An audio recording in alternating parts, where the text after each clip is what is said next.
India के जो sculptors, जो कारीगर हैं, they are the unsung heroes. उनने किस प्रकार से देवी को बनाया था, big breast, small waist, big hips, ये women are women of creation, they fertile women and they very sensual.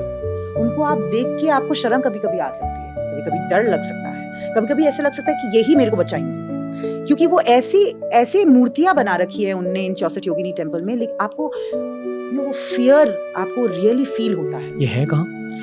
काफी सारे हैं। उड़ीसा में 2 हैं। एक तो रानीपुर झरियर में है, जो काफी ट्राइबल एरिया में है, वहाँ पे बहुत ही सुंदर स्कल्पचर्स हैं।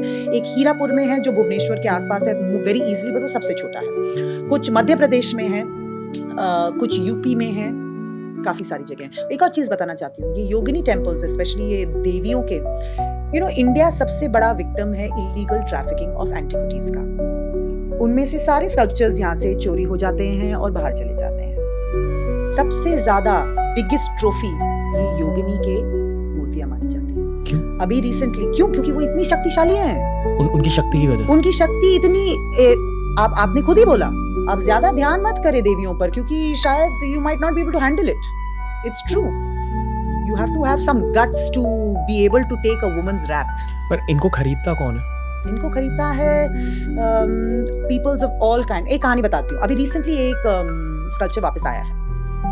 उसका सर एक बकरी का सर था, गोट हेडेड योगिनी। ये पता नहीं कब लूट होके गई, लेकिन जब मिली, हमें लंदन में मिली। जब मिली, वो किसी बहुत ही बड़े अमीर आदमी के गार्डन में बाहर मॉस से कवर्ड बैठी हुई थी। हमें पता चला कि ये एक यूपी के 64 योगिनी टेम्पल से आई हैं।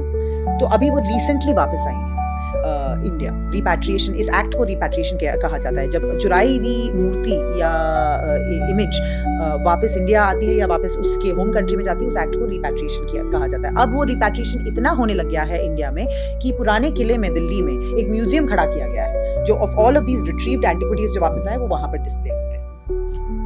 थोड़ा अजीब सवाल है, पर आप ये मानते हो कि अगर आपने इन मूर्तियों की इज्जत नहीं करी तो आपको श्राप लग सकता है? हाँ, मैं नहीं मानती हूँ, क्योंकि मैं पहले मानती थी कि अगर सांप के ऊपर गाड़ी चल जाएगी तो नागिन बदला लेने आएगी, तो नागिन तो बदला लेने नहीं आएगी।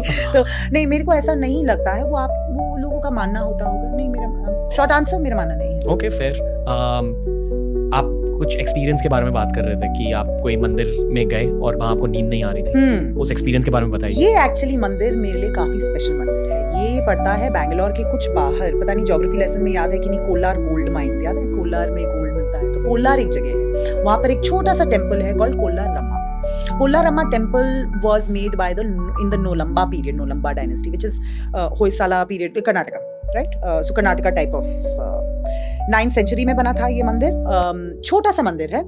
अब जब आप मंदिर के अंदर जाते हैं तो गर्भगृह, जो सबसे अंदर जहां पर भगवान को रखा जाता है, वो हमेशा एक स्क्वायर शेप में होता है।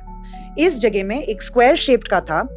गॉडेस दुर्गा है, लेकिन आप उनको डायरेक्टली नहीं देख सकते। आप उनको सिर्फ एक मिरर के, तो गॉडेस वहां पर हैं और वहां पर एक मिरर है, तो आप सिर्फ उनकी रिफ्लेक्शन देख सकते हैं।